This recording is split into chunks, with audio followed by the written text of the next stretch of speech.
بسم اللہ الرحمن الرحیم۔ لوح نور کے معزز ناظرین السلام علیکم۔ شیخ الاسلام حضرت خواجہ محمد قمر الدین سیالوی رحمۃ اللہ علیہ اپنے ملفوظات انوار قمریہ میں لکھتے ہیں کہ اگر ہیر مجھے معاف کر دے تو میں اس کی ایک کرامت بتاتا ہوں۔ ایک دفعہ قریشی نور زمان میرے ساتھ تھا، جبکہ ہم نے ایک ہندو کا ٹانگا لے کر ہیر کے مزار پر جانے کا ارادہ کیا۔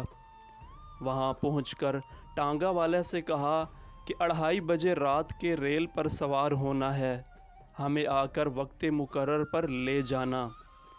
مسجد میں سامان رکھ کر نور زمان کو وہاں سامان کے پاس بٹھایا اور میں ہیر کے روضہ میں گیا۔ ساون کا مہینہ تھا، سخت گرمی اور حبس تھا اور ہوا کا نام و نشان تک نہ تھا۔ جب اندر داخل ہوا تو بے انتہا گرمی اور اضطرابی ہوئی۔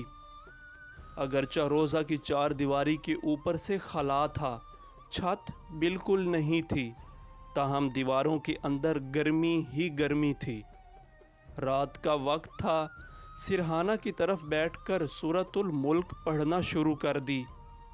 اچانک اندر سے مزار والے غلاف کو اس طرح حرکت ہوئی جیسے کوئی اہتمام سے ہلاتا ہے۔ غلاف کے نیچے سے ہوا نکلی جو 4 دیواری کے اندر زور زور سے چلنے لگی۔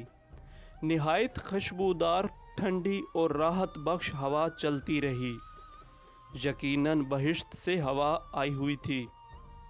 طبیعت پرسکون ہو گئی۔ اطمینان سے ختم شریف پڑھ کر باہر نکلا تو بالکل ہوا نہ تھی۔ یقین ہوا کہ اندر کی ہوا مزار والی تھی۔ جب نور زمان قریشی کے پاس پہنچ کر اسے کہا کہ اب تو جا کر ختم شریف پڑھ آ، تو اس نے اندر جاتے ہی فوراً باہر منہ نکالا اور پوچھا، اندر تو ہوا ہے اور یہ کیسی ہوا ہے؟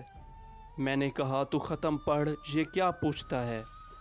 وہ پھر اندر جا کر فوراً واپس آیا اور کہا، بس میں نے ختم پڑھ لیا اور میری حاضری ہو چکی۔